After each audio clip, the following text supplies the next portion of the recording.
Hello everybody and welcome back to the Prehistoric Crater. Done a little bit of work in between episodes.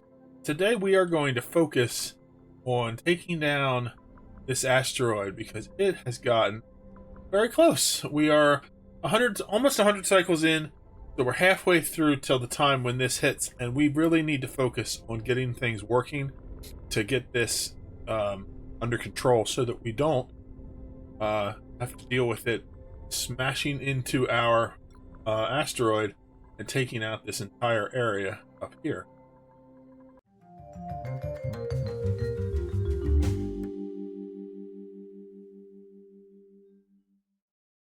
Okay, so let's start off by going through a few of the things that we did in between. I just wanted to let this system here get working, so I finished building out these two stables. Some pressure issues going with the food up here, which I need to figure out. For some reason, I am getting this really gassed up. I'm going to take this oxygen diffuser out now. I think that there's something to do with different gases coming across that, causing it to make more oxygen even when there's not enough gas or enough space for it. So it's causing the pressure here to be too high. So I am going to, first of all, remove that because we're not using those oxygen diffusers anymore, and then we'll deal with some of the gases. But for now, things are working in here. The dartles, when they lay eggs, they get put up into this dispenser, which drops them down into here. And then once they hatch, I have a pickup up here where it is set to 0 dartles allowed in this little room here. And so our rancher will run up, grab them, and bring them down. Since this room is already full, it brings them in here and drops them off so that they can get eaten by our Rexes, which gives us feather fiber, which is the purpose of this.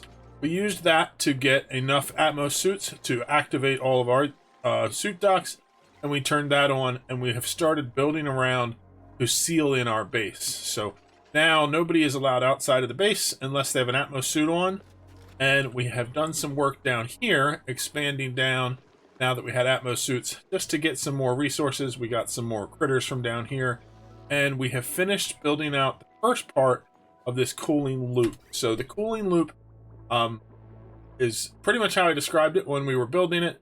It has a loop that comes down here.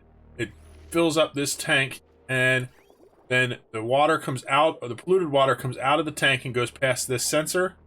If that polluted water goes above 30 degrees, it will turn on this shutoff, which will allow the water to go this way, coming down into this cold biome and picking up some cold air and cooling it down, which means this loop will stay below 30 degrees.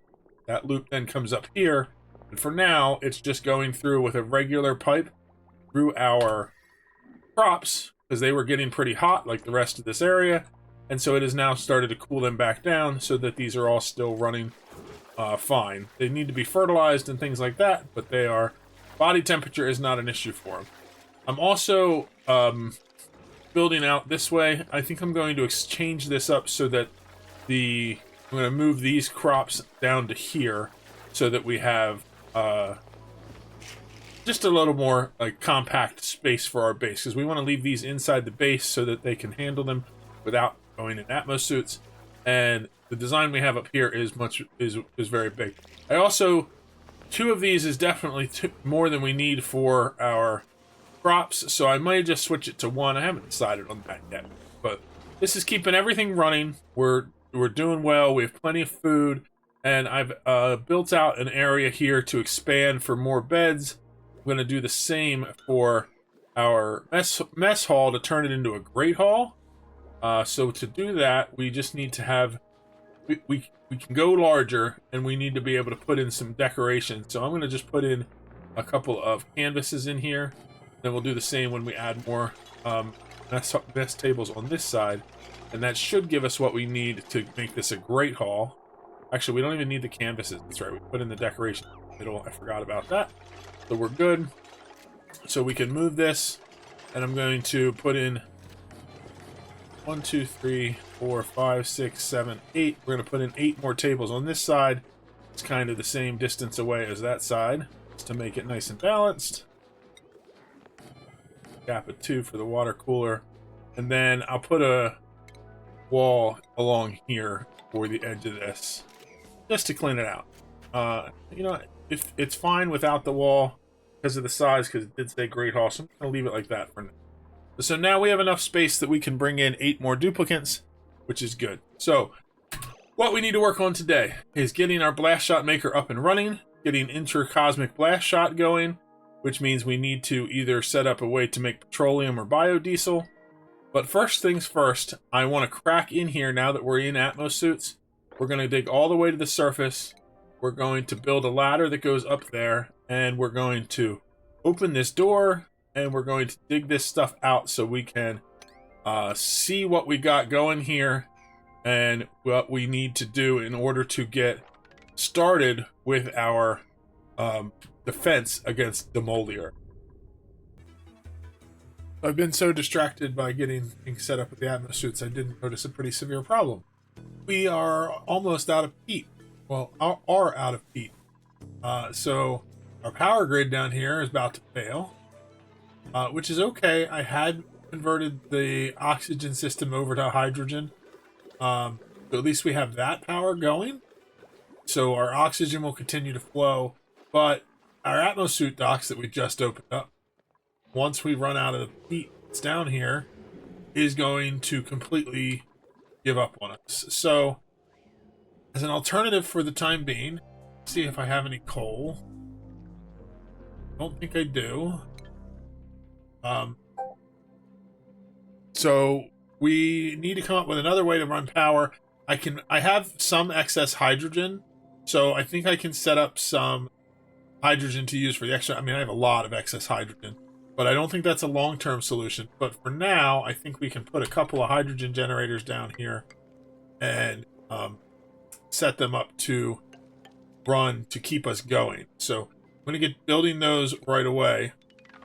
The other thing that happened with that is that means our smokers are out of peat, which means that we also are not able to make our veggie poppers. So people are just eating the sweat corn now, which means we need more of it, but I had built more of that in the first place, so that's okay. So we're set there. Copy this over here, and copy these over. What I'm going to be working on is moving some of these plants down to here. I'm going to make it so there's just 2 rows, and then I'm going to use this space above to set up a place for our lums so we can start getting peat from them. We just had them kind of sitting around. I thought we had plenty to get through. We did not. So smokers used a lot. So we're going to solve those problems, and then we will get through to up into space to get working on the meteor blaster. But we're getting tight. I really need to get focused on that, but you know, there's no sense in rushing into doing that if we don't have the power to keep the colony alive in the short term. Just managed to catch this in time and got 1 hydrogen generator up and running so that we could keep the Atmos suit dock open, which is enough to get us people down here to finish building everything up. Setting up another smart battery with some automation, which will turn these on and off as we need them. That way we're not just wasting the hydrogen, because I do have a lot, but it's eventually going to run out. So what I'm going to do is connect all this up, and then once the automation is in place, it'll make it so that these will only run when this battery needs more power, and since it's connected to the main grid, it will shut off when we have enough power to keep it full. The peat we can get built back up once we get some lums in place, but this will at least buy us some time so I can get working on getting this asteroid taken care of, because that's the immediate threat. So I'm going to let them finish building all this up down here. This is going to be our power supply for a little while. Honestly, we're producing a lot more hydrogen than we need to self-power this, so we might be okay for a good bit of time, but I just don't know. So we'll have to work on more than one thing at a time here, but that's okay. I can handle that. We just need to make sure we have enough to keep things going. I'm going to continue to work on changing this so that we can get a space for these lums to properly grow up here and get us more peat. Then we should be able to produce plenty of peat to keep both our power grid and our smokers running so that we have plenty of food going. We also need to work eventually here on getting food storage, because right now we're butting up against the fact that we're producing food, but we're losing it to rot because we're overproducing. We need to get some cold storage for that going, so that we don't have that be a problem in the long run. So for now, let's get this working up here. In order to do that, I just need to click this switch, which will open this door. We're going to rummage through these. We got some more information for our database, and we're going to, looks like there's a file for each one of these, which is pretty cool. And we're gonna, this should give us 4 glass shots to try out. I need to get power up to this system. What do I have as far as power right here? I have power down here. I think I have enough iron. I can probably run that line. No, I don't. I have nickel. Gonna cost me more nickel than I have to get up there. Okay, so we have to produce some more fine metal to run power up to there, which is fine. Let's go down here. We're working on making more nickel. We'll let that continue to go. We'll be set. Let's check out people in here. No. Let's do this one. Add another person. Help us get things running. We can only have 8 people out of the base at a time, but that means some of our people can stay in here, work on farming while we have people out doing work. And we can work on increasing this later. So our situation is a lot more dire than I initially thought. While we did fix the problem with our power, and hydrogen can supplement our power for now. Speaking of that, I want to disconnect all of these, because I definitely do not want peat being used for anything. We're going to disable the collection of peat in here. We switched over to hydrogen power, which is going to keep us surviving. Not exactly thriving, but we'll be all right. We'll be able to keep things running. And the peat means we can't smoke things, so we can't make our veggie poppers. But most importantly, not having peat means we can't fertilize our sweet corn. Because the domestic one takes 10 kilograms of peat per cycle. Now these guys do produce peat, so we should get a lot of it once we get them running, but we need lums up and running like ASAP. So I'm converting this space over here that we already have an overgrown node in the wild there, and I'm also putting one in over on this side. I'm not sure how they're going to perform in the farm tile. I haven't done anything to look at them. It was kind of a thing that I thought I'd be able to do later once I had handled this threat, but, you know, I was wrong. So I am getting this built up so that we can get in here, get a place to put these guys, get them tamed, get them eating the overgrown node that we already have, and growing a new one. So we need the overgrown node. We need this to be in a hydroponics slot, not a farm slot. Okay, let's get rid of that. We'll fix that problem. We need to get stop looping too. We need to get water up there to irrigate it so that we can get it to grow. We have very little water left too, so that's going to be an issue, but lots of things to deal with. But we need to get these guys up and running. So I'm going to at least get this one on this side running so we can see how many lums we can get running off of one wild overgrown node.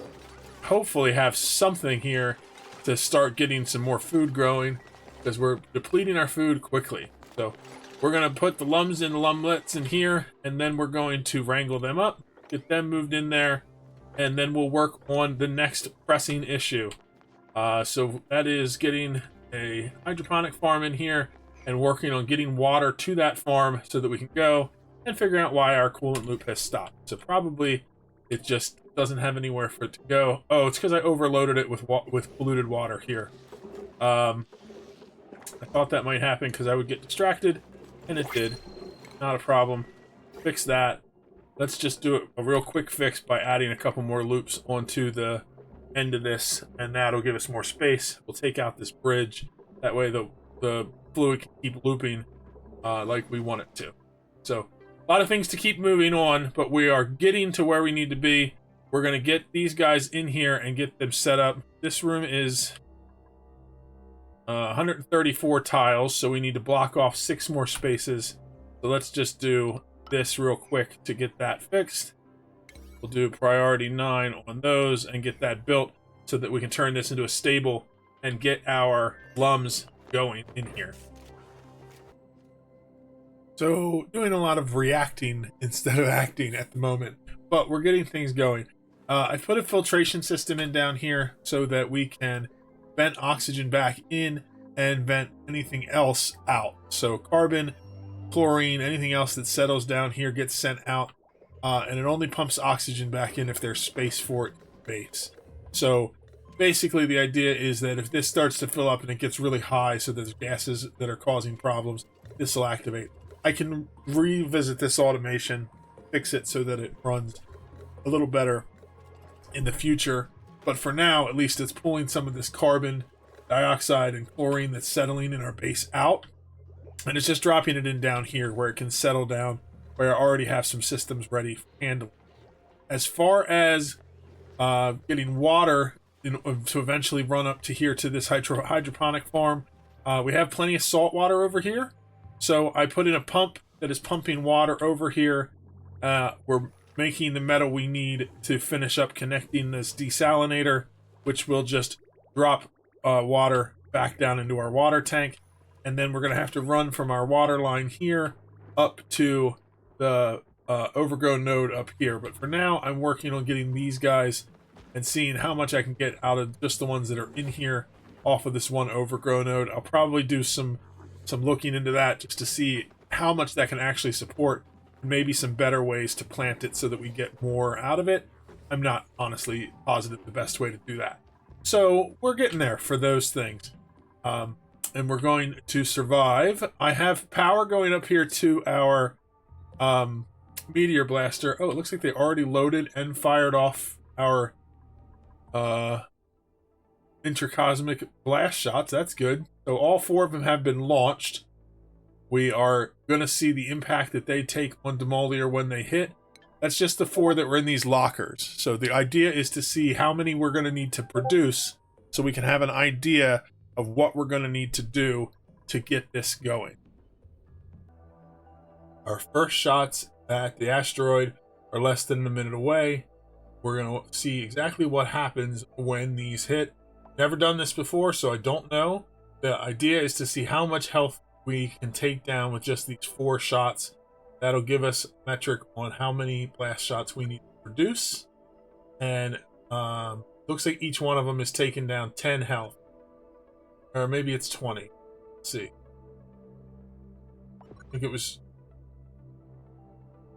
I think it's just 10. It's just the numbers going down before the animation happened. So those 4 each took down 10, which means we need to produce 96 more intracosmic blast shots in the next 91 cycles to prevent this asteroid from hitting Fernera, our planetoid. So at least now we know what we need. We still do not have the ability to produce those yet. We need to make these blast shots. We need fertilizer, 100 kilograms. So we need 9.6 tons. We only have 5.1. We need more nickel or iron, one or the other. We need peat, which we are working on trying to get just to keep alive. But we can do fertilizer or peat. So either of those will work. And we need to get petroleum or biodiesel set up. So I think biodiesel is going to be the way that we're going to have to go. To make biodiesel, what we need is to... Let's see. We can do it with tallow. How can we get that? We'd have to get that from a spigot seal. I don't know that we have the option for that. So let's take a look if there's any other ways to make biodiesel.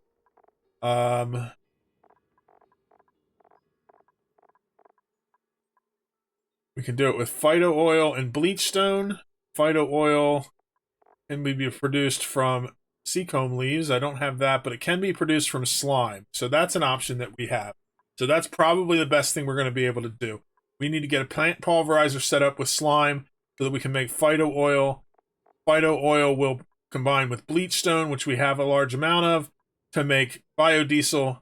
Biodiesel we will combine with refined metal, and either peat or fertilizer to make our intracosmic blast shots. So we have a plan, but we don't have a ton of time to implement that plan. And we're still fighting off just keeping survival going, because right now we need peat to produce our food, and our food is dropping quickly.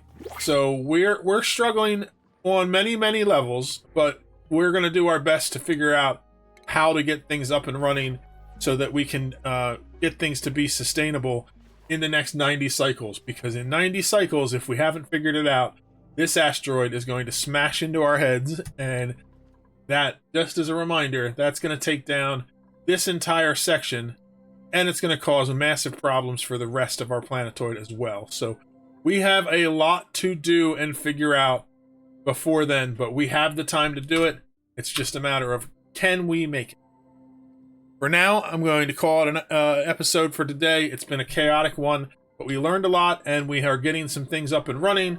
Hopefully, we will solve some more problems before the next one and get back on track to taking down the asteroid.